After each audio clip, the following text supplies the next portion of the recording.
What? Missed it. Hey, welcome to Story Lab. This week we're talking about commitment while we take a look at the story of a man who said something important. Like the most important thing ever.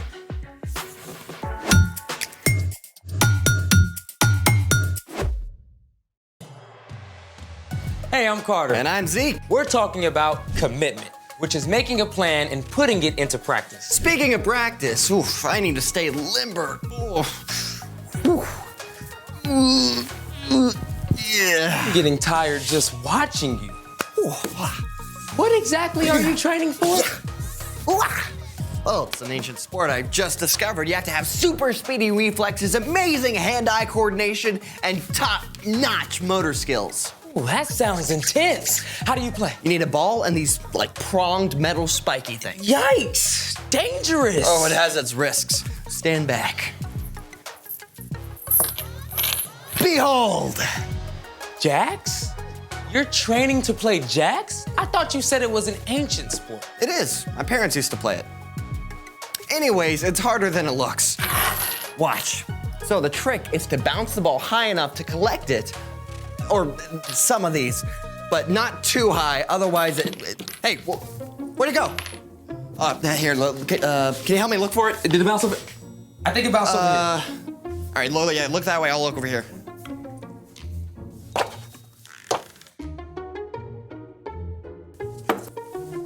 No. Where's the ball?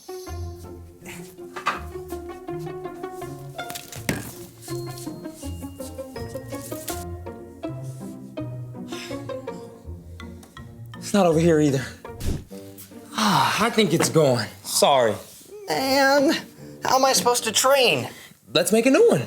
Like make an actual bouncy ball. I'll coach you through it. All right, let's make it. Today, we're gonna make a bouncy ball. What color do you want it to be, Zeke? Blue. No, red. Wait, purple? Okay. Purple? How about a multicolored one? Perfect. Let's get the ingredients. Okay. Hold that, thank you. Okay, step back. Thank you. All right, it's all here. We've got water, check. Borax, check. Next is glue, check. After that, we have the cornstarch, check. And food coloring, check. Oh, and since we're using lots of colors, we'll need a container for each one. Okay, and then something to mix with. Check. All right, ready to make this? Let's roll. Get it? Because it's a ball. Yeah. You know, this looks pretty complicated. It's probably gonna take way too long. I can just find another. Get your head in the game, athlete. We can handle this curveball. Come on, let's go. You're right. You're absolutely right. Let's do this. First step, mix a teaspoon of borax with a quarter cup of water. One for each color. Go, hurry up, come on. Okay.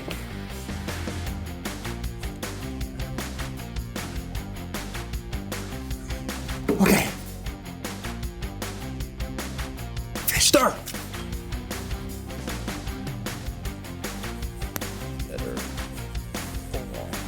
Okay, check. Now, add a teaspoon of glue to each container. Does it matter if it's clear or white? Nope, both work, but good question. Nah, I like to be on my A game.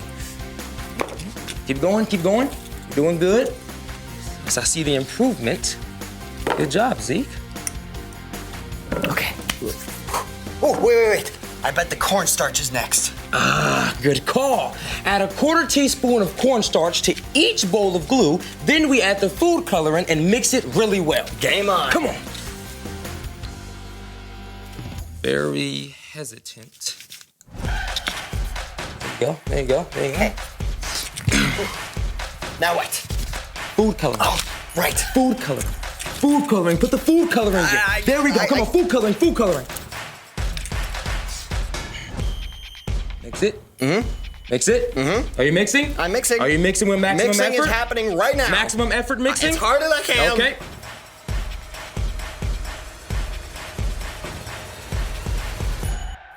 All right, you're done mixing. All right. This next part will take a little time. You got it in you? Put me in, coach. Okay. Let's see what we got. All right. Pour each container one at a time into the borax and water mixture. Okay. Now. No, Run out. all right. Scrape. I'm scraping. Now it's not mixed. What are we thinking now? Ooh, Scrape. very drippy. Now mush. 3, 2, done. Okay. All right. So that was the mix. That was the mush. That's check. Whew. Good job, man.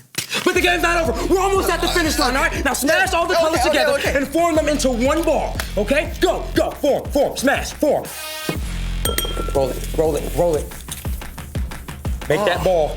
Make the ball. We need the bouncy ball. Make the ball. Roll. Yep, I'm rolling. Come on. I'm rolling. It's almost there.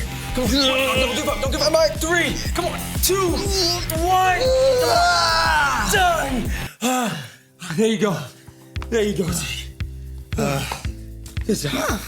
So, nice work, Z. You know, those last 15 seconds were touch and go for a moment. But what was going through your head? You know, it was tough, but we didn't give up. We took a chance and it paid off.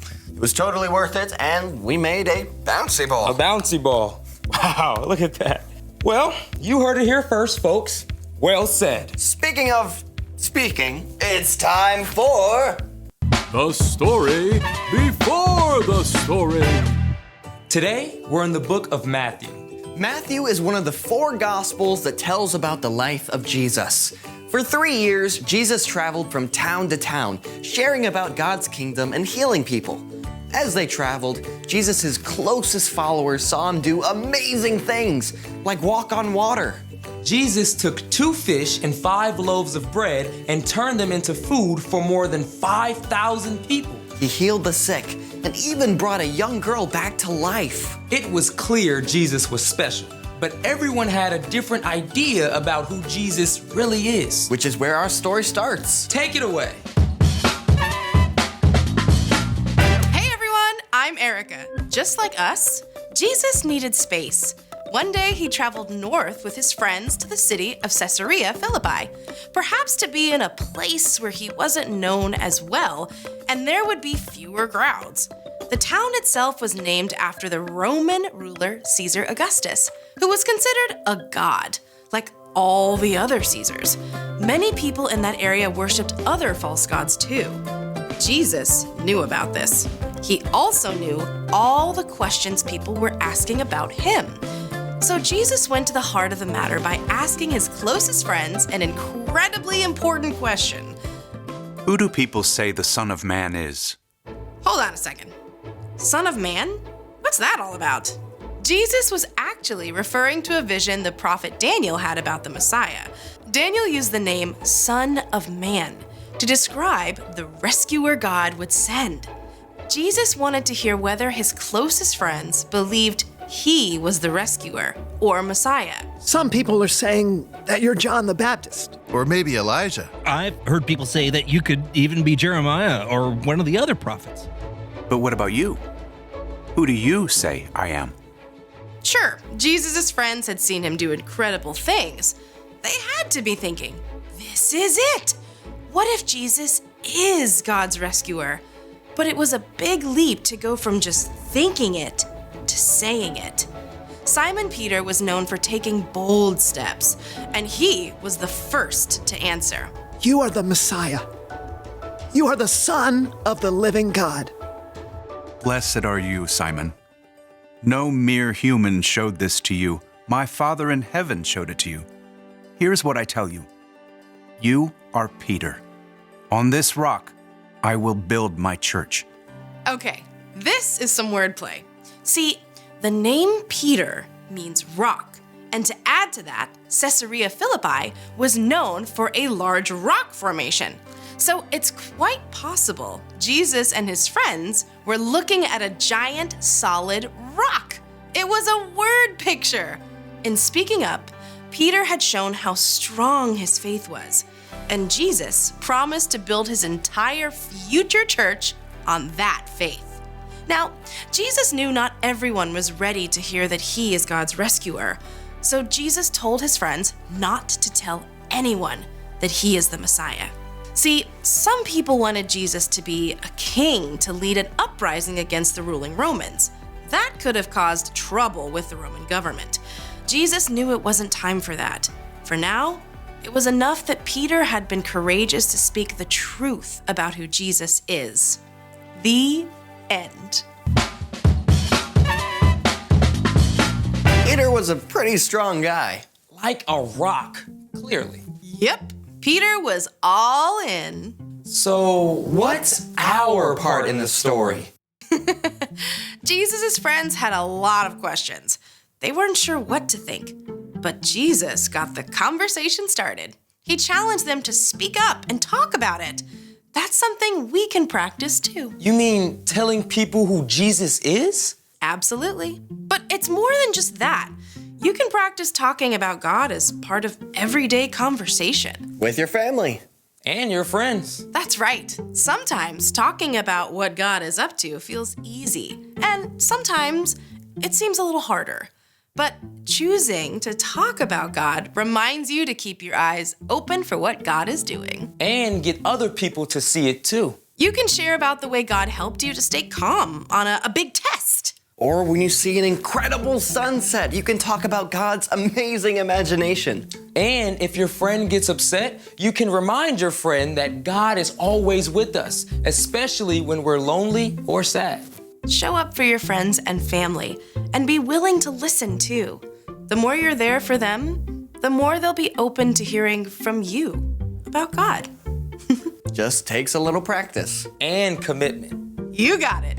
This has been awesome. Thanks for having me, and see you next time. Bye. So, here's the thing. Practice talking about God. Share what you've seen. And you can talk about it while you do what you love to do. Hey, I've got my jacks. And I got our brand new bouncy ball.